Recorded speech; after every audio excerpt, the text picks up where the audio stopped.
J'ai reçu la mort en héritage. Le fait que la moitié de la ville soit passée sur le ventre de ma cliente n'a rien à voir. C'est le droit commun de la propriété qui s'applique. Elle a droit à la moitié des biens du ménage, soit 11 395 000 $. Jordan prend la balle dans le cercle et la partie est terminée. Ça sera tout, je vous remercie, Monsieur le Président.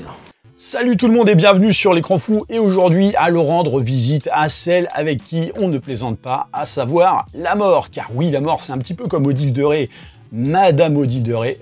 Pas le droit de la baiser, hein. Puisque arrive Destination Finale Bloodlines, et oui, donc ils ont mis le terme Blood dans le titre pour pousser les potards un petit peu plus loin dans l'extrême, avec carrément une tête de mort sur l'affiche. Regardez-moi comme c'est dégueulasse. Même si le terme Bloodline ici a un sens, et je dirais même plus, c'est lui carrément qui alimente l'opus entier. Et donc bah oui, l'énième franchise qu'on ressort des cartons pleins de poussière alors que l'essoufflement existait déjà. Mais bon, qu'est-ce que vous voulez, à Hollywood, on tente tout ce qu'on peut quand justement ça peut permettre de faire de l'oseille sans trop se casser la tronche.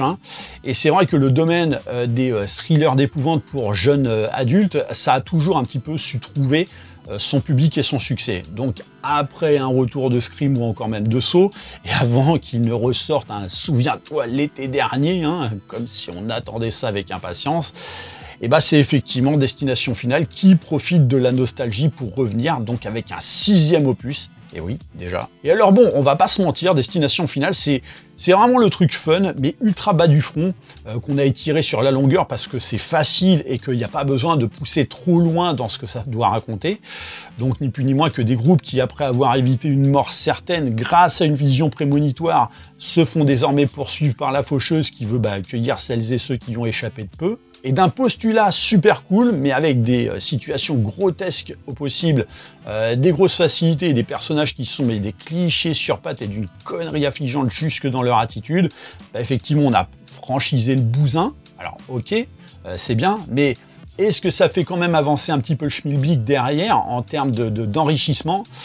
Eh ben non, on reste vraiment sur le concept de base de s'amuser à trouver des manières toujours plus originales et dingues de buter du monde, parce que tu comprends, c'est très cool. Le tout agrémenté quand même de quelques parades éculées pour tenter de braver les pièges de la mort. Mais effectivement, on creuse pas trop le truc. Alors oui, je sais, certains vont me dire « Ouais, mais en même temps, c'est pas ce qu'on vient chercher avec ce genre de film. » Et j'ai envie de dire « Pourquoi pas, je sais pas, en 5 films qui se ressemblent tous, quand même, pourquoi on pourrait pas essayer d'innover un chouïa, tu vois ?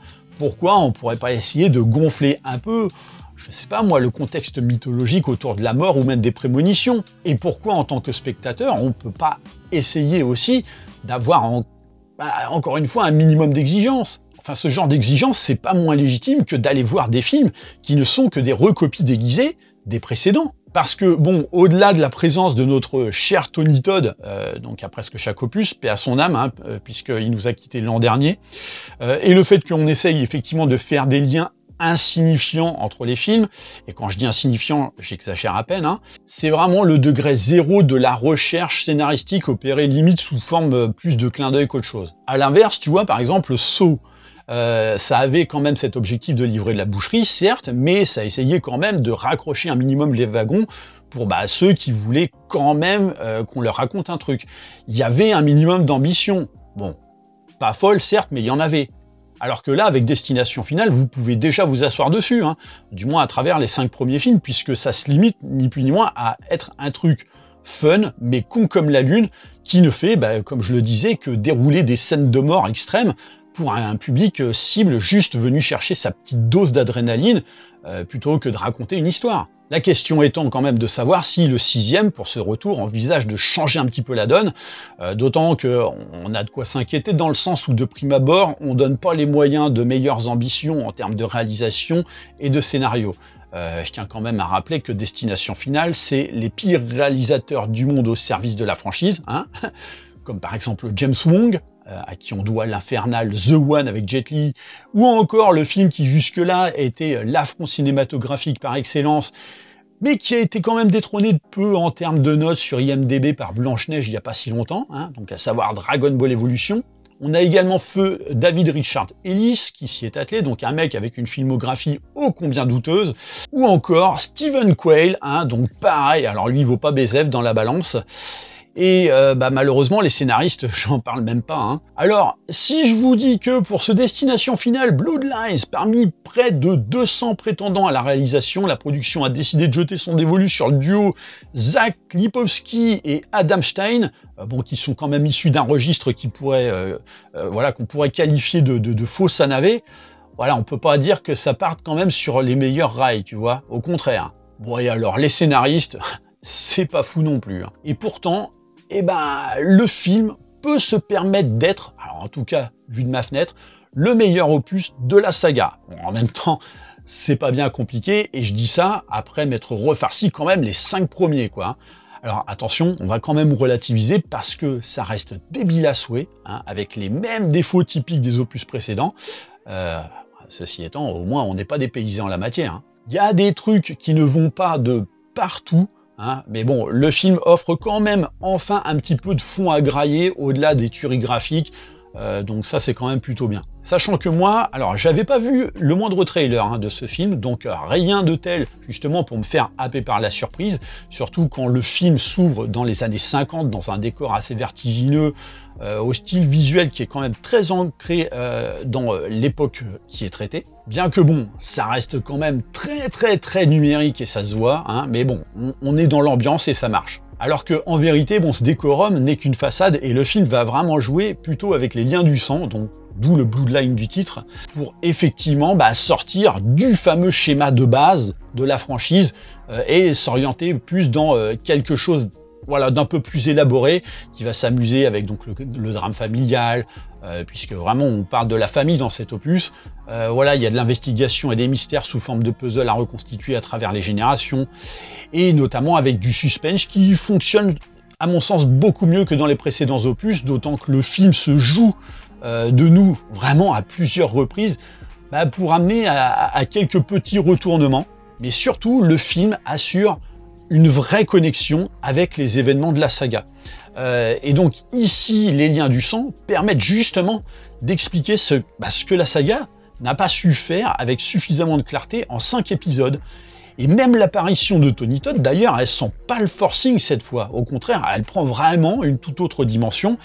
Et ça, déjà, c'est vraiment cool. Donc ça offre à notre cher Tony Todd son petit baroud d'honneur, hein, avec quand même un petit soupçon d'émotion à l'égard du personnage. Le problème, c'est que ce contexte explicatif reste quand même très rudimentaire. Hein. Oui. Trop rentrer dans les détails, ça requiert quand même un peu d'écriture, et bon, les scénaristes, ils ont bien compris que c'est pas la première chose qui est censée faire la force d'un tel film. Au niveau personnage, là, effectivement, on est sur des clichés ambulants, et d'ailleurs, tu vois que, là encore, avec cette franchise, ils surfent sur la tendance des films du genre, hein. Vous savez, cette fameuse tendance où les héroïnes sont désormais empreintes d'origine portoricaine, hein, à savoir pourquoi, mais comme dans Scream avec Jenna Ortega ou Melissa Barrera, hein, puisque le personnage ici principal, tu te demandes la logique d'avoir pris par exemple Caitlin Santa-Juana, qui est ultra typée sud-américaine, même si c'est une actrice canadienne, je sais, alors que la meuf, physiquement, elle a rien à foutre dans ce rôle-là, quoi. Enfin, je veux dire, dans le film, son personnage, elle a une mère caucasienne, un père asiatique, un frère très typé asiatique, jusque-là, effectivement, ça se tient, mais elle pue le Tex-Mex, quoi. Alors, ok, hein, je sais que vous n'êtes pas là pour faire dans de l'intellectuel avec ce film, j'en conviens, mais il y a quand même un peu de logique, quoi. Et des trucs cons comme ça, évidemment, ça va pas en manquer. Bon, les autres personnages, c'est pas mieux, hein, donc des acteurs castés dans les fonds de tiroir, tu sens bien que ça n'a pas été le casse-tête des scénaristes que de les écrire là aussi. Et puis, tu les vois, t'as limite compris quelle en sera la finalité, hein. C'est carrément écrit sur leur tronche, hein. Pourtant, le côté familial permet presque d'offrir un peu d'attachement, parce que ils ont presque effectivement un capital sympathie, à l'exception de l'actrice principale qui, elle, a carrément un capital pitié level plus. Mais attention, hein, j'ai dit presque. Oui, parce que l'attachement est quand même de très courte durée, hein. À chaque fois qu'il y a un mort, Voilà, quand t'as un membre de la famille qui meurt, ça pleure, allez, ouf, 2 minutes, et pouf, c'est bon, on passe à autre chose, comme si en fait rien ne s'était passé, quoi. Pourtant, t'as quand même, étrangement, moins envie de les voir crever que les personnages des films précédents. Après, ça c'est quelle franchise ça exploite, hein, et alors, bon, ça y va sans concession, donc même les gamins ne sont pas épargnés, hein, les morts sont bien dégueux, je repense notamment à un moment dans un hosto avec un IRL qui est juste énorme. Ah bah cette séquence à elle seule vaut tout le film. Tu sens que la mort, elle manque pas de vice, même si, bon, comme toujours, le concours de circonstances amenant aux tueries reste très tiré par les cheveux, hein, et notamment bon la scène d'intro, alors là c'est what the fuckland, hein, enfin je veux dire en termes d'exagération, s'ils avaient pu en rajouter une dose, ils l'auraient fait, mais je crois qu'en fait ils sont vraiment allés au bout du bout de tout ce qui était possible. Ah ouais, la scène d'intro, mais je me suis facepalmé, mais d'une force. Mais d'un côté, la complexité des pièges tendus par la mort, elle amène effectivement à duper le spectateur, notamment lors d'un barbecue. Voilà, on joue avec toi et avec tes nerfs comme via un casse-tête, hein. Donc tension level max en plus. Parce que pour ça, le film, il manque vraiment pas de tension. Ça, on pourra pas lui enlever.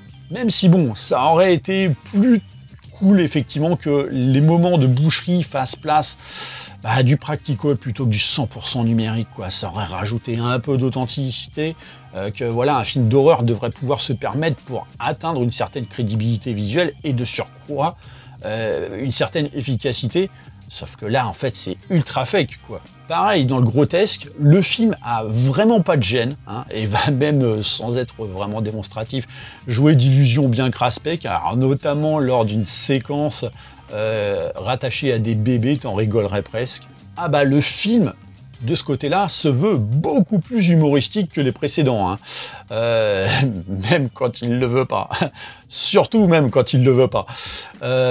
Voilà, donc ça le rend donc d'autant plus fun, mais comme il se veut beaucoup plus dramatique aussi, ça éclate tout au sol, parce que effectivement c'est écrit avec le derche. Donc en termes d'équilibre, effectivement, sachez que vous n'êtes pas dans la bonne salle de cinéma avec ce film.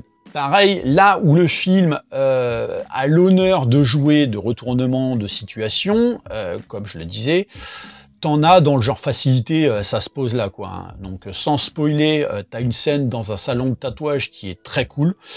Mais après, bon, quelques petites révélations, tu te dis que c'est quand même un peu too much, et même hors de propos, au vu du contexte. Alors, je peux hélas pas vous en dire davantage, sans vous spoiler, mais bon, vous comprendrez quand vous aurez vu le film, enfin, toutefois si vous le voyez. Et je passerai évidemment, outre le fait que pour échapper à la mort, bon, on décide de s'isoler dans une baraque entourée de pieux en bois et de concertinas en tout genre et autres pièges qui donneraient plus de facilité à la mort de parvenir à ses fins. C'est un non-sens total. Et les réactions cons de ce genre, ça manque effectivement pas, encore une fois, hein. Et alors bon, le climax en devient effectivement complètement foireux et probablement le moins intéressant de tout le film. Si ce n'est que, est-ce que le climax est une finalité en soi?